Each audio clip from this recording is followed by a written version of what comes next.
Hi everyone, स्वागत है आप सबका फिर से एक नई वीडियो पर। आज हम लोग देखेंगे मैथ से संबंधित कुछ महत्वपूर्ण प्रश्न जो कि आरआरबी ग्रुप डी में पूछे गए थे। तो आइए देखते हैं पहला प्रश्न। 12 और 39 के बीच 5 से विभाजित होने वाली सभी प्राकृतिक संख्याओं का औसत ज्ञात कीजिए। 12 से लेकर के 39 कौन कौन सी संख्या हो जाएंगी? 5 तिहाई 15, 5 चौको 20, 5 चौको 20, 5 पचे 25, 5 छके 30 और 5 सते 35। ये इतनी संख्याएं जो होगी 12 और 15 के बीच में आएगी, जो कि 5 से विभाजित होगी। अब इसका हमको क्या करना है ना, औसत ज्ञात करना है। तो औसत ज्ञात करने के लिए जितनी संख्या है उसको नीचे लिखेंगे, 1 2 3 4 5, 5 नीचे लिख लेंगे। अब जोड़ेंगे, इसको देखेंगे, 5 5 10, 10 5 15, 15 का यहाँ पे 5 लिख लेंगे। और देखेंगे 3 3 6, 6 2 8, 8 2 10, 10 1 11 और 1 12। ये हो गया 125। इसमें 5 से भाग दे देंगे, कितना आ जाएगा? 5 दूनी 10 और 5 पचे 25। यानी कि 12 और 39 के बीच में जो संख्याएं हैं 5 से विभाज्य, उनका औसत कितना है? 25 है। ऑप्शन नंबर सी इसका सही है। द्विघात समीकरण x square plus 10x plus 21 बराबर 0 के मूल ज्ञात कीजिए। देखिए दिया हुआ है ना, x square plus 10x plus 21 के मूल हमको ज्ञात करना है बराबर 0। 21 का ऐसा गुणनखंड करना है ना जिसको जोड़ने पर 10 आ जाए। यानी कि हम जानते हैं 7 गुणे 3 कर लेंगे तो जिसको जोड़ने पर कितना आ जाएगा? 10 आ जाएगा। 7 तरीके 21 और 7 और 3 10 होता है। यानी कि 7 और 3 को जोड़ेंगे तो हमको क्या मिलेगा? 10 मिलेगा। तो 7 और 3 दोनों चूंकि प्लस में आ रहा है, तो जब भी यहाँ पे प्लस रहे ना, दोनों का सिंबल हम बदल देते हैं। ये भी माइनस में होगा, ये भी माइनस में होगा। यानी आंसर आपका क्या हो जाएगा? इसका आंसर कितना हो जाएगा? -7 और -3। यानी x square plus 10x plus 21 का मूल कितना होगा? -7 और -3। ऑप्शन नंबर ए जो है ना इसका सही है। 4% वार्षिक चक्रवृद्धि ब्याज की दर से 2 वर्ष का चक्रवृद्धि ब्याज 612 रुपया है। 2 वर्ष का मिश्रधन ज्ञात कीजिए। मिश्रधन ज्ञात कीजिए। 4% है, सबसे पहले लिख लीजिए 4%। 4% को हम लिख लेंगे ना 4/100। 4/100 को जब काटेंगे ना तो ये हमको मिल जाएगा 1/25। इसको अगर मैं सॉल्व करेंगे ना तो हमको मिलेगा 25 में 1 जोड़ दीजिए तो 26 हो जाएगा। और 26/25 लिख लीजिए। आज 2 वर्ष का है ना तो 2 वर्ष के लिए स्क्वायर कर दीजिए इसको। बस ये ट्रिक यूज कीजिएगा, आपका आसानी से क्वेश्चन लग जाएगा। 26 का स्क्वायर करेंगे 6 के 36, 2 छके 12, 2 छके 12, 12 24, 25 26 27, 2 2 दूनी 4 2 676। और 25 का स्क्वायर करेंगे तो 625 आ जाएगा। अब यहाँ पे देखेंगे ना तो चक्रवृद्धि ब्याज कह रहा है 612 रुपया है 2 वर्ष का। तो यहाँ पे अंतर देखेंगे हम कितने का आ रहा है। तो यही इसको हम क्या मानेंगे? इसको हम मान लेंगे ए और इसको मान लेंगे हम पी। यही होता है ए और पी। अब यहाँ पे देखिएगा ना आप, तो यहाँ पे हमको क्या देखने को मिल रहा है? ए और पी के बीच में अंतर कितने को देखने को मिल रहा है? 6 में से 5 गया 1, 7 में से 2 गया 5, 51 का देखने को मिल रहा है। यानी कि 51 इज इक्वल टू कितना है? तो 51 इज इक्वल टू आपका 612 रुपया है। तो हमको निकालना है 676, मिश्रधन पूछ रहा है। तो 676 बराबर कितना होगा? 6 7 6 बराबर कितना होगा? इसको काट दीजिए, काटने पे ये कितना आ जाएगा? 51 51 51, बचेगा कितना? 50 50, 51 51 51, यहाँ पे बचेगा 1 0 2 और 2 बार में कट जाएगा, यानी कि ये आ जाएगा 12। अब इसमें 12 में क्या कीजिए ना, 676 से मल्टीप्लाई कर दीजिए, 6 7 6। अब इसको मल्टीप्लाई करके देखिए कितना आ रहा है? 12 छके 72, 7 12 सते 84, 85 86 87 88 89 90 91 9, 12 छके 72 और 80 और 8 81। 8112 रुपया जो है ये आपका मिश्रधन है। जब भी ऐसा क्वेश्चन रहे इसी ट्रिक का यूज करके आसानी से क्वेश्चन को आप सॉल्व कर सकते हैं। ऑप्शन नंबर कौन सा सही है? तो ऑप्शन नंबर सी जो है सही है इसका। यम और यन जो समांतर रेखाओं को एक तिर्यक रेखा काटती है। देखिए 2 समांतर रेखाएं हैं, ये हो गया आपका यम, इसको मान लीजिए कि यम, और एक समांतर रेखा यन ऐसे मान लीजिए, और एक तिर्यक रेखा ऐसे इसको मान लीजिए काट रही है। तो यम और यन दो समांतर रेखाएं हैं जिसको एक तिर्यक रेखा काट रही है। अंतः कोणों का योग, यानी कि ये एक तरफ के अंतः कोण हो गए, यानी कि इसको मानेंगे 1 तो इसको मानेंगे 2। यानी आपसे पूछ रहा है एंगल 1 और प्लस एंगल 2 का योग कितना होगा, या ऐसे भी कर सकते हैं, ये 3 हो गया तो इसको मान लेंगे 4, तो एंगल 3 और प्लस एंगल 4 का योग कितना होगा, ऐसे पूछ रहा है। कटान बिंदु पर बनने वाले अंतः कोणों का योग, यहाँ पे what is the sum of the angle of internal angle of same side, एक ही तरफ के, ठीक है ना, एक ही तरफ के अंतः कोणों का योग पूछा गया है। तो एक ही तरफ के अंतः कोणों का योग कितना होगा, इसमें लिखा नहीं पाया, यह समांतर रेखाओं के एक तिर्यक कटान बिंदु पर बनने वाले अंतः कोणों का, एक ही तरफ बनने वाले अंतः कोणों का योग पूछा जाना चाहिए। इंग्लिश वाले में सही है, सेम साइड है, इसमें छूट गया है।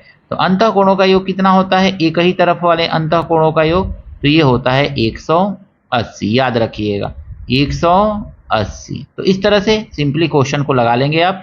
इसको बोला जाता है को इंटीरियर एंगल। ऑप्शन नंबर कौन सा सही है, तो ऑप्शन नंबर बी इसका सही है। अगला प्रश्न, एक बेईमान विक्रेता अपना माल क्रय मूल्य पर बेचने का दावा करता है, लेकिन वह 1000 ग्राम की जगह 850 ग्राम ही तोलता है, उसका प्रतिशत लाभ है।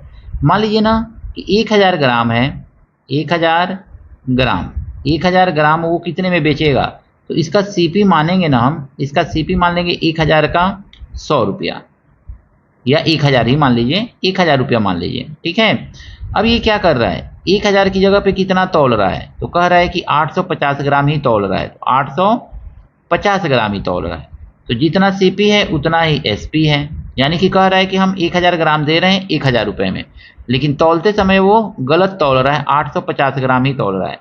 तो जिस वस्तु का दाम 1000 ग्राम का 1000 रुपया है, तो 850 ग्राम का दाम सीपी कितना होगा, 850 रुपया होगा।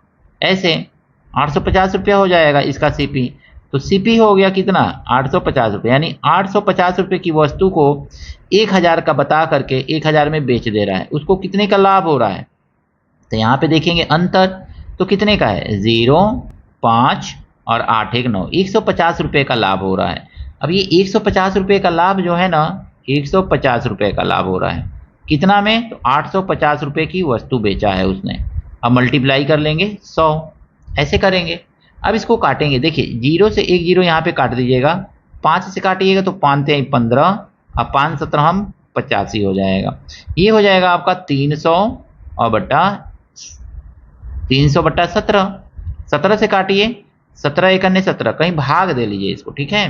तो 17 से ना इसको भाग दे लीजिए 300 को, तो 300 को भाग देंगे कितना आएगा, 17 1 अन्य 17, बचा कितना 7 3 10 और यहाँ पे 1 0, 17 छके 17 सत्ते 119, 17 छके 102, 17 सत्ते 119, तो ये हो जाएगा 119। अब माइनस करेंगे तो कितना आ जाएगा, यहाँ पे माइनस कर लीजिए, 10 में से 9 गया 1 आ गया, 2 में से 1 गया 1, पॉइंट लगा करके 0 बढ़ा लीजिए, 17 छके 102 6 बार में जाएगा, तो यहाँ पे 17 छके 102 लिख लीजिए, माइनस कीजिए तो 8 आ जाएगा, ये कैंसिल, यहाँ पे लिख लीजिए 17 पचे 85, लगभग 5 बार में चला जा रहा है, तो ये हो जाएगा 17.65% का उसको क्या होगा, लाभ होगा। ऑप्शन नंबर कौन सा सही है, तो ऑप्शन नंबर आपका सी जो है सही है। एक दुकानदार एक मशीन को 10% की छूट पर बेचता है, लेकिन मशीन का अंकित मूल्य क्रय मूल्य से 10% अधिक रखता है। मान लीजिए ना यहाँ पे सीपी हम मान लेंगे कि उसने क्या रखा है, सीपी उसने 100 रखा है, 100 रुपये की वस्तु है। अब ये कह रहा है कि इसका दाम जो है 10% अधिक किया गया, तो एमपी कितना हो जाएगा, तो एमपी हो जाएगा 110। अब एसपी हमको निकालना है, तो कितने का छूट दे रहा है 10% का, यानी कि 90/100 कर देगा, तो 1 0 से 1 0 1 0 कट जाएगा ये, तो कितना हो गया एमपी, एसपी हमको मिल गया ना यहाँ पे 11 9 99, यानी कि 99 रुपया मिल गया। तो इस तरह से देख रहे हैं 100 रुपया की वस्तु 10% की छूट और उसके बाद 99 रुपया में बेच दिया।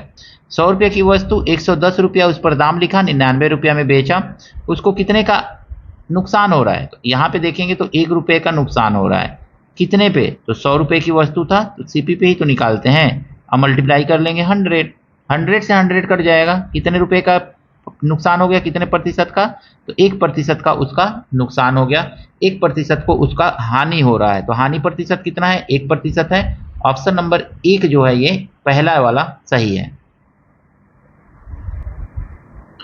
एक बरामदा की लंबाई और चौड़ाई का अनुपात 3:1 है, उसका परिमाप 40 मीटर है। बरामदा में 24 रुपया पर मीटर स्क्वायर से टाइल लगाने का खर्च है। देखिए सबसे पहले देखेंगे ना, तो बरामदा का लंबाई मान लीजिए कि 3x होगा और चौड़ाई जो होगा 1x होगा, ऐसे मान लीजिए। अब इसमें क्या कीजिए, परिमाप निकालने के लिए 2 से गुणा किया जाता है, तो 2 से मल्टीप्लाई करके बराबर परिमाप लिख लीजिए। अब देखिए 2 से इसको काटेंगे ना तो 20 बार में ये कट जाएगा, और 3x और 1x मिल करके हो जाएगा आपका 4x। 4x बराबर हमको मिला कितना, तो 20 मिला। 4 से काट दीजिए तो x बराबर हमको कितना मिल जाएगा, 4 पचे 20, यानी कि x बराबर, तो 3x माने थे ना लंबाई, चौड़ाई मिल गया, लंबाई हम 3x माने थे, तो 3x बराबर कितना हो जाएगा, 3 गुणे 5 हो जाएगा, यानी कि हमको मिल गया 15।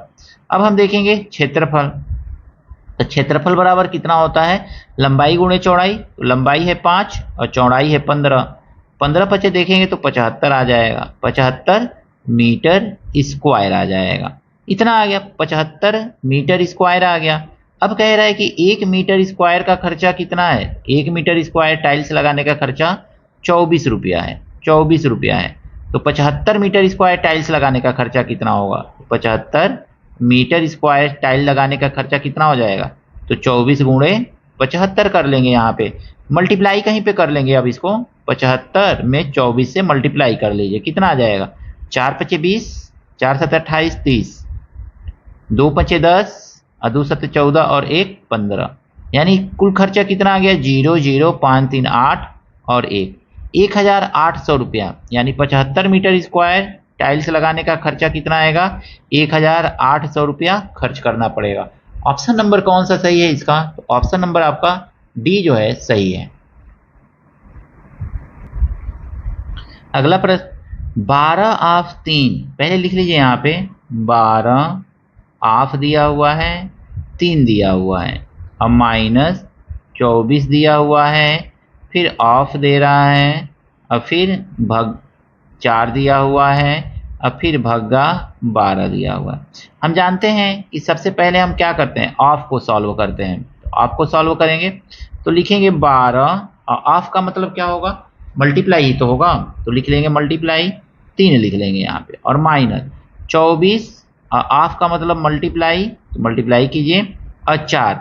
देखिए डिवाइड को भी यहीं पे सॉल्व कर लीजिए, तो डिवाइड का मतलब होता है 1/12, इसको लिखेंगे, ऐसे ही तो लिखेंगे, जब भी डिवाइड रहता है मल्टीप्लाई में चेंज कर दिया जाता है और उल्टा कर लिया जाता है। ऊपर 12 है तो नीचे इसके नीचे कुछ नहीं है तो 1 लिख लीजिएगा, 1/12 हो गया। अब देखिए 12 तो यहीं 36, तो ये हो जाएगा 36 आपका, और माइनस देखिए 4 से 12 से इसको काट दीजिए, 12 दूनी 24 और 4 दूनी 8 एकन्ने 8। अब 36 में से 8 घटाएंगे कितना आ जाएगा, तो ये आ जाएगा 28। आंसर हो गया आपका 28, ऑप्शन नंबर ए इसका सही है। यदि 196 भग्गा 0.196 बराबर 19.6/a है तो a का मान है, देखेंगे 196 196 बाई 0.196 बराबर 19.6 बट्टा ए दिया हुआ है। हम क्या करेंगे ना, इसको ए को इधर लेके चले आएंगे, तो ए यहाँ पे आएगा, तो आपका यहाँ पे क्या हो जाएगा, 19.6 गुणे 0.196 बट्टा 196, ऐसे लिख सकते हैं। अब देखिए यहाँ का दशमलव हटा करके इस दशमलव को ना इसमें ला लीजिए, तो इस दशमलव को जब इसमें लाएंगे ना, इस वाले में, तो ये दशमलव और इधर आ जाएगा, तो ए बराबर हम क्या लिख सकते हैं इसको, 19.6 गुणे 0.0196 बटा 196, ऐसे लिख सकते हैं। 196 से 196 पूरा पूरा कट गया, तो आपका आंसर क्या हो जाएगा, 0.0 यहाँ पे लिख लीजिए, तो ए बराबर हमको क्या मिल गया, ए बराबर मिल गया 0.0196, तो ये आपका आंसर हो जाएगा। ऑप्शन नंबर इसमें कौन सा सही है? तो ऑप्शन नंबर आपका ए जो है इसका सही है। द्विघात समीकरण -4x² प्लस 5x और प्लस 6 बराबर 0 दिया हुआ है। इसका मूल ज्ञात करना है। तो सबसे पहले यहाँ पे माइनस दिया हुआ है ना, तो माइनस को आप कॉमन ले लीजिए, ठीक है। माइनस को या मत लीजिए, जैसा है वैसा ही रहने दीजिए, ठीक है। अब देखिए 4 और 6 का गुणा कर लीजिए तो -24 आ जाएगा, 24 आ जाएगा, -24 आया। -24 का ऐसा फैक्टराइजेशन कीजिए ना जिसको माइनस करने पर 5 आ जाए। तो -8 - 3 यानी 8 3 के 24, 8 - 3 कर लेंगे। अब इसके नीचे लिख लीजिए ना -8 और इसके नीचे एक और लिख लीजिए यहाँ पे 3, सॉरी ये +8 आया है और ये -3 आया है, ऐसे ही तो आया है। अब इसके नीचे लिखिए इस -4 से भाग दे दीजिए, तो -4 से यहाँ पे भी और -4 से यहाँ पे भी हम भाग दे देंगे। भाग देंगे तो ये कितना आ जाएगा, -2 आ जाएगा। ये कितना आ जाएगा, तो +3 आ जाएगा। देखिए ये आंसर नहीं है, जब भी यहाँ पे प्लस रहता माइनस रहता है, देखिए ये माइनस की वजह से ये माइनस हो जाएगा। अब माइनस रहने पर ना दोनों का सिंबल चेंज कर देते हैं, यानी माइनस है तो +2 हो जाएगा, अब +3 है तो -3 हो जाएगा। तो आंसर आपका क्या हो जाए, सॉरी ये 3/4 तो है, 3/4 हो जाएगा। तो 3/4 -2 -3/4, 2 -3/4 जो होगा इसका आंसर होगा। ऑप्शन नंबर डी जो है इसका सही है। 625 पे पावर -1/2 का मान ज्ञात कीजिए। 625 पे पावर -1/2 दिया हुआ है, -1/2 दिया हुआ है। इसको अगर मैं देखेंगे ना माइनस है तो इसको लिखेंगे 1/625 पे पावर -1/2 क्या बन जाएगा, +1/2 बन जाएगा। और 625 को हम क्या लिख सकते हैं, तो 1/25 पे पावर 2 और मल्टीप्लाई में 1/2 ऐसे लिख लेंगे। 2 से 2 कट जाएगा तो हमको कितना मिल जाएगा, तो ये हमको मिल गया 1/25 मिल गया। अब देखिए 25 से 1 को डिवाइड करेंगे ना कितना आएगा, तो 0.04 आएगा, ठीक है। डिवाइड कर लीजिएगा 1 में 25 से, ऐसे सिंपली डिवाइड कीजिए, 25 से डिवाइड कीजिए तो 25 से 1 में भाग जाएगा ना, दशमलव बढ़ा के 0 बढ़ाएंगे, अब भाग जाएगा नहीं जाएगा, फिर 0 बढ़ा के 0 बढ़ाएंगे तब जाके 25 चौको 100 आएगा। तो इस तरह से इसका आंसर क्या हो जाएगा, 0.04। ऑप्शन नंबर सी इसका सही है। एक चतुर्भुज की सभी भुजाओं के मध्य बिंदु को मिलाने से बनता है। देखिए अगर मैं चतुर्भुज दिया है ना, तो सबसे पहले तो आप एक चतुर्भुज बना लीजिए, एक सिंपली चतुर्भुज किसी भी स्ट्रक्चर का बना लीजिए जो देखने में कोई इस तरह से दिखे। 4 भुजाओं से घिरे हुए जो आकृति होती है उसको चतुर्भुज कहते हैं। अब मान लीजिए कि इसका क्या नाम है, इसका ए लिख लीजिए, इसको बी लिख लीजिए, इसको सी लिखिए और इसको डी लिख लीजिए, ठीक है, ऐसे लिख लिया आपने। अब इसके कह रहे हैं मध्य बिंदु, तो यहाँ से शुरू कीजिए पी, इसको लिखिए क्यू और इसको लिखिए आर और यहाँ पे लिख लीजिए यस। तो पी क्यू आर यस। अब देखिए इन सभी मध्य बिंदुओं को मिला लीजिए, इसका मध्य बिंदु, इसका मध्य बिंदु, इसका मध्य बिंदु, इसका मध्य बिंदु। देखिए ये लाइन जो होगा ना इस लाइन के पैरेलल होगा, यानी कि अगर मैं देखेंगे तो पी क्यू जो होगा ना, पी क्यू जो होगा एस आर के पैरेलल होगा। थ्योरम होता है, डिटेल में नहीं जाएंगे, एकदम सिंपली आसान भाषा में समझिए कि मध्य बिंदु को अगर मैं मिला रहा है, मध्य बिंदु यहाँ पे अगर मैं इस तरह से लाइन खींच लें हम एक, तो ये ट्रायंगल बनेगा और इस ट्रायंगल के इस मध्य बिंदु को मिला रहा है। या ऐसे समझिए कि जब भी मध्य बिंदु को मिलाता है इधर अपोजिट साइड डायरेक्शन में भी मध्य बिंदु को मिलाएगा तो इस तरह के स्ट्रक्चर बनेगा, तो दोनों आपस में क्या होगा, पैरेलल होगा। इसी तरह देखिए ये मध्य बिंदु को मिला दिया, फिर यह मध्य बिंदु को मिला दे, तो ये भी क्या हो जाएगा, ये भी पैरेलल हो जाएगा। यानी कि यहाँ पे लिखेंगे पी एस पैरेलल क्या हो जाएगा, क्यू आर, तो क्यू आर हो जाएगा। अब बात को समझिएगा, ये लाइन जो है ना इस लाइन के पैरेलल हो गया, समानांतर हो गया, और ये लाइन जो है इस लाइन के समानांतर हो गया। दो विपरीत दिशा की भुजाएं आपस में जब समांतर होती हैं तो उस तरह से जो स्ट्रक्चर बनता है, जो आकृति बनती है ना, उसे क्या कहा जाता है? पैरेललोग्राम। PARALLELOGRAM, यानी कि समांतर चतुर्भुज। हिंदी में इसको देखेंगे तो लिखा रहता है समांतर चतुर्भुज। तो समांतर चतुर्भुज, चतुर्भुज। तो ऐसे सिंपली इस क्वेश्चन को कॉन्सेप्ट क्लियर रखिए। एग्जाम में इस तरह से क्वेश्चन अक्सर पूछा जाता है। तो इसको हम क्या कहेंगे? समांतर चतुर्भुज या पैरेललोग्राम। ऑप्शन नंबर बी जो है ना इसका सही है। एक रेलगाड़ी 30 मील प्रति घंटा की औसत चाल से 2.5 घंटे तक चलती है और फिर 30 मील प्रति घंटा की चाल से 1.5 घंटे तक चलती है। रेलगाड़ी द्वारा तय की गई कुल दूरी है, मील में है। ठीक है, तो यहाँ पे देखेंगे ना, दूरी बराबर होता क्या है? तो दूरी बराबर होता है चाल गुणे समय, चाल गुणे समय, चाल अगुणे समय। तो इस तरह से लिख लेंगे, दूरी बराबर चाल गुणे समय। अब हमको निकालना है दूरी। तो पहला वाला कंडीशन में देखेंगे ना, तो दूरी बराबर हमारा क्या निकलेगा? तो दूरी बराबर चाल कितना है? 30 और समय कितना है? तो 2.5 घंटा, 2.5 घंटा। मल्टीप्लाई कर लीजिए, 25 या 75, 750, 750, यानी कि इतना मील दूरी तय करेगा। दूसरे में दूरी कितना है? तो दूरी बराबर देखेंगे, तो दूरी बराबर चाल इसमें कितना है? तो इसमें 60 है, सॉरी 60 मील प्रति घंटा की चाल से 1.5 है, तो यहाँ पे लिख लेंगे 1.5। मल्टीप्लाई करेंगे, 15 छके 90, तो 90 आ जाएगा 0.0। अब देखिए, ये 75 मील और ये 90 मील, कुल कितना दूरी तय कर लिया? तो ये हो गया 5 और 9 7 16, यानी 165 मील की दूरी ट्रेन के द्वारा कुल तय की गई है। ऑप्शन नंबर डी जो है ना सही है।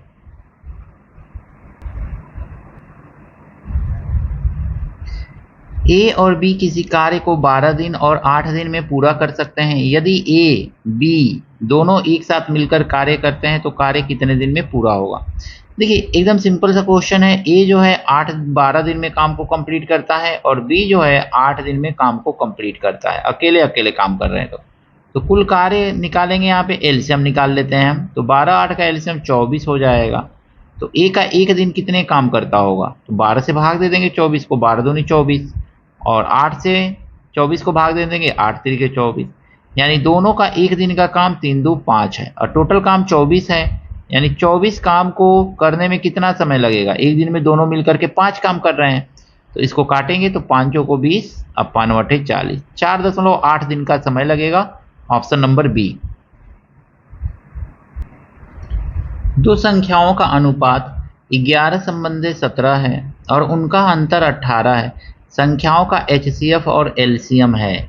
देखिए, 11 संबंधित 17, बड़ी संख्या 17x होगा और छोटी संख्या जो होगा 11x होगा, और दोनों का अंतर दिया हुआ है 18, यानी कि x बराबर यहाँ पे कितना मिल जाएगा? देखिए, 17 में से 11 घटाएंगे 6 आएगा, बराबर 18 मिल गया हमको। 6 से काटेंगे तो ये आ जाएगा x बराबर हमको कितना मिल जाएगा? 3 मिल जाएगा। पहली संख्या कहा गया है कि 17x है, 17x ही तो इसका अगर मैं देखेंगे फैक्टराइजेशन तो 17 × 3 हो जाएगा। और दूसरी संख्या आपका 11x है, इसका फैक्टराइजेशन देखेंगे तो 11 × 3 हो जाएगा। HCF देखेंगे यहाँ पे हम, तो HCF बराबर हमारा कितना हो जाएगा? तो HCF बराबर हो जाएगा, दोनों में कॉमन 3 है तो 3 हो जाएगा। एलसीएम यहीं पे देखेंगे अगर मैं, तो एलसीएम का मतलब हो गया 3 तो एक कॉमन है और जो कॉमन नहीं है उसका मल्टीप्लाई करके यहाँ पे लिखिए 17। अब देखिए, इसको मल्टीप्लाई करेंगे तो कितना आ जाएगा? 3 अगुणे 17 × 17, 17 × 17 और 1 18, फिर 3 से मल्टीप्लाई कर दीजिए, 3 × 7 21, 3 × 8 24, 25 26, 3 2 5, 561, यानी कि आपका एलसीएम एचसीएफ कितना आ गया? HCF आ गया 3 और एलसीएम आ गया 561। तो ये आपका आंसर हो जाएगा। ऑप्शन नंबर बी जो है इसका सही है। राम की शादी 8 साल पहले हुई थी। इस समय उसकी आयु शादी के समय की आयु का 9/7 है। देखिए वर्तमान में, ये वर्तमान लिख लीजिए यहाँ पे, वर्तमान, वर्तमान और शादी के समय, शादी के समय की आयु देखिएगा क्या है। तो देखिए शादी के समय 8 साल पहले किया था ना शादी, तो उस समय 9/7 का मतलब हो गया ना 7, नीचे वाला जो है शादी के समय का रिप्रेजेंट कर रहा है, ऊपर 9 जो है वो वर्तमान का रिप्रेजेंट कर रहा है। 8 साल पहले शादी किया था तो दोनों में कितने का अंतर है यहाँ पे 2, और 2 जो है रिप्रेजेंट कर रहा है 8 को, 2 बराबर 8, तो 1 बराबर कितना हो जाएगा, 1 बराबर हो जाएगा आपका 4। वर्तमान में उसकी उम्र कितनी होगी, 9 गुणे 4 कर दीजिए, तो 9 गुणे 4 यानी 9 चौको 36, यानी शादी के समय 7 चौको 28 साल, यानी वर्तमान में उसकी उम्र 36 साल है। अब कह रहा है वर्तमान समय में उसकी पुत्री की आयु उसकी आयु की 1/6 है। वर्तमान समय में जो इसकी आयु है, पुत्री की आयु का 1/6 आयु, पुत्री की आयु जो है उसकी आयु की 1/6 है, 1/6 कर दीजिए, 6 के 36, यानी वर्तमान में पुत्री की आयु कितना है, 6 साल का है। पूछ रहा है 3 साल पहले पुत्री की आयु कितनी थी, तो 3 साल पहले की बात कर रहा है ना, तो पहले मतलब 3 माइनस कर दीजिए इसमें से, तो 6 में से 3 गया 3, यानी 3 साल पहले पुत्री की आयु कितनी थी, 3 वर्ष, ऑप्शन नंबर बी।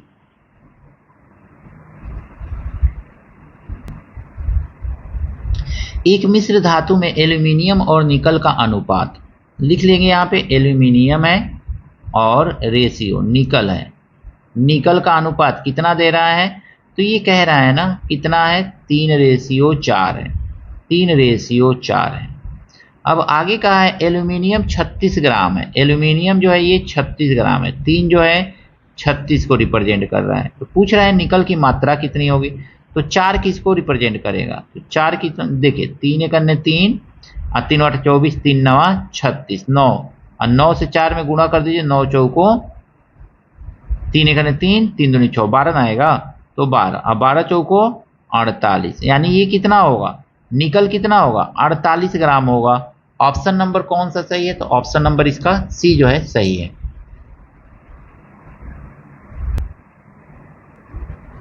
पांच पे पावर दिया हुआ है, 5 पे पावर 3 n प्लस 2 और भगा मतलब नीचे दिया हुआ है 5 पे power 4n plus 2, 4n plus 2 ऐसे दे रहा है, और बराबर दे रहा है 25, तो 25 को हम लिख सकते हैं 5 पे पावर 2।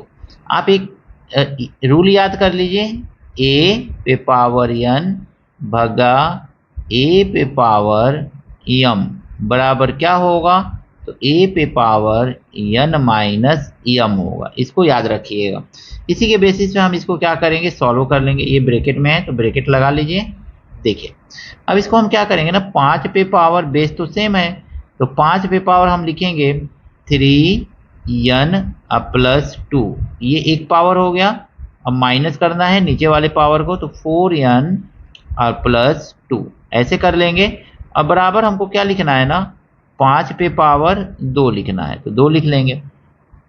अब इसको सॉल्व करेंगे ना, तो देखिए बेस से बेस कैंसिल हो जाएगा, पावर बचेगा बस, तो पावर को बस लिखिए 3n प्लस 2 और माइनस माइनस है ना, तो ये ब्रैकेट का सिंबल चेंज हो जाएगा, 4n अब प्लस है तो माइनस हो जाएगा, माइनस 2 अब बराबर 2 हो जाएगा। अब देखिए यहाँ पे देखेंगे 2 से ये 2 कैंसिल आउट हो जाएगा, 4 और 3 माइनस n हो जाएगा इज इक्वल टू 2, इस माइनस को आगे लेके चले 2 आ गया, तो हम क्या लिखेंगे, तो n बराबर -2 लिख सकते हैं। इस तरह से n बराबर -2 आंसर होगा। ऑप्शन नंबर बी इसका सही होना चाहिए, माइनस लगाना हम यहाँ पे भूल गए हैं। एक ट्रेन ए से बी 20 किलोमीटर प्रति घंटा की चाल से जाती है, अब बी से ए 30 किलोमीटर प्रति घंटा की चाल से वापस आती है। ट्रेन की औसत चाल है, कैसे लगाएंगे इस क्वेश्चन को, तो देखिए ये एक पॉइंट ए मान लीजिए और दूसरा पॉइंट यहाँ पे हम बी मान लेंगे। ये आपका ए है और ये आपका पॉइंट बी है। ट्रेन इधर से जा रही है कितने के स्पीड से, तो 20 के स्पीड से जा रही है, और उधर से आ रही है कितने के स्पीड से, तो 30 के स्पीड से वापस आ रही है। तो औसत चाल बराबर क्या होता है, जब समान दूरी रहता है और उसी समान दूरी को जाने और आने का औसत दिया रहता है, तो औसत चाल बराबर क्या हो जाएगा इस कंडीशन में, तो औसत चाल बराबर होता है 2 u भी अपॉन u प्लस v। अब आप कहेंगे कि u और v क्या आ गया यहाँ पे, तो ये जाने वाला औसत चाल u और आने वाला औसत चाल v, इसी को माना जाता है। अब यहाँ पे देखेंगे ना तो 2 और मल्टीप्लाई, u का वैल्यू है 20, अब v का वैल्यू है आपका 30, और u और v दोनों को जोड़ के लिखेंगे तो 30 20 50 आ जाएगा। डायरेक्ट लिख दीजिए, 1 0 से 1 0 और 5 से काटेंगे 5 को 20, इसको सॉल्व करेंगे तो कितना आ जाएगा, 4 दूनी 8 तरीके 24, यानी कि 24 किलोमीटर प्रति घंटा चाल है उसका औसत आने जाने का। ऑप्शन नंबर ए जो है इसका सही है। 25% ऑफ नंबर इज 1320, यानी किसी संख्या का 25% 1320 है, उसी संख्या का 35% होगा। देखिए 25% जो है ना, ये 25% कितने के बराबर है, 1320 के बराबर है। तो हम लिख लेंगे 1% कितने के बराबर होगा, तो 25 से भाग दे देंगे, तो 1320 बट्टा 25 लिख लेंगे। तो हमसे पूछा जा रहा है 35% किसके बराबर होगा, तो यहाँ पे लिखेंगे 35% बराबर कितना होगा, तो 35% बराबर 1320 अब बटा 25 और गुणे 35 कर लेंगे, ऐसे ही तो करेंगे ना।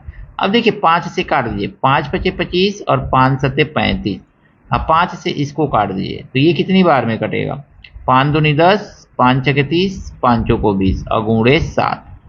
अब इसको मल्टीप्लाई करके हम सिंपली यहाँ पे लिख लेंगे, 7 चौको 28, 7 छके 42, 43 44 और 7 दूनी 14 और 4 18, तो कितना आ गया 1848, यानी उसी संख्या का 35% कितना होगा 1848। ऑप्शन नंबर बी जो है इसका सही है। आशा करता हूँ ग्रुप डी से संबंधित ये सभी प्रश्न आपको अच्छी तरह से समझ में आया होगा। कहीं कोई त्रुटि है, कुछ कमी है, कमेंट करके जरूर बताइएगा। दोस्तों थोड़ा वीडियो पूरा देखा कीजिए ताकि थोड़ा सा मनोबल हमारा भी बना रहे, ताकि हम भी अच्छे से वीडियो बनाया करें। वीडियो पूरा देखा कीजिए, दोस्तों के साथ शेयर कीजिए, और चैनल पर अगर मैं नए हैं तो चैनल को सब्सक्राइब जरूर कर लीजिए। एक कमेंट भी कर दीजिए, अच्छा या बुरा जैसा भी हो, एक कमेंट जरूर कर दिया कीजिए ताकि समझ में आए कि वीडियो आपको कैसा लग रहा है। मिलते हैं नेक्स्ट वीडियो में इसी तरह के कुछ नए प्रश्नों के साथ। Thank you, best of luck.